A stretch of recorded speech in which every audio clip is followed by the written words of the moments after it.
سلامونه قبول کړئ.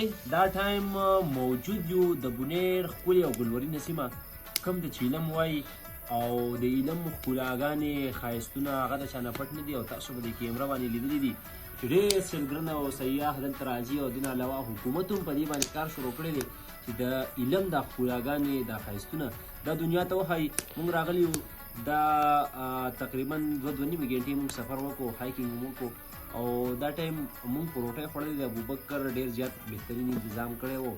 اوس ابوبکر وایي چې تاسو ته پته ده جوارو موسم دی، وږي شوي دي او دا وږي ما خو ورته لکه دا وږي خپل دي، نو وایم او که نه پردي وږي ونه خورو چېرته او خپل وږي دي. وایي تراړ به کوو نو وږي سپینوي، اور بلیږي، ډېر زیات ساړه راله کېږي نو د اور ته راغونډ شوي وو. زما د ملګري ډېر ستړي شوي هم دي او خاص کر زموږ یو ملګری چې هغه خو ډېر زیات نومینال مه خو ډېر زیات ستړی شوی و.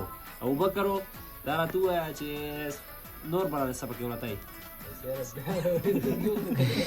اسونه وږي که نه زه ټیک ته نینې خو بیا کړښې پکار وي او هغې ته به مالګه پکار وي او دا ښه دي. دا مونږ داسې کار کوو که نه داسې لږ سپین کړو چې دا لږ سپک شي او بیا دې اور ته وولو او په دې اور کې بیا پوخ شي.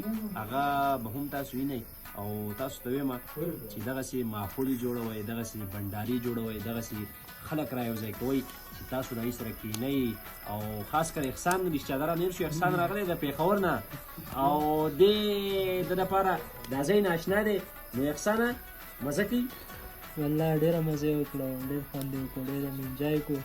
خاص کر تا خو 2 غنټې یادې کړو، تقریبا 3-4 غنټې مزه نه او ښه یخني ده. ښکته خو بونیر کې ډېره ګرمي وه، ښکته ګرمي وه.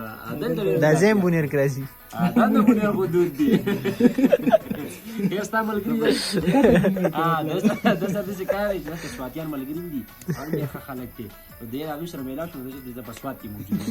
خو خیر دا د بونیر ایسه ده او به د لوګي تنګ کړی یم ښه د لوګي پته لګي خلک وایي که نه وایي او بس دغه دغه وکړو موږ ټول خلک مین دي، تاسو راباندې مین یې. نو دغه تراړو او دغه وږي به خورو، دغه به ته هم ښایو او بس تاسو دې الله ښاد آباد ساتي، دا ملګري دې ښاد آباد ساتي او چې څوک ګورئ نو تاسو دې هم خدای خوشحاله ساتي. اجازه ترنه غواړم د دوی الله پامان.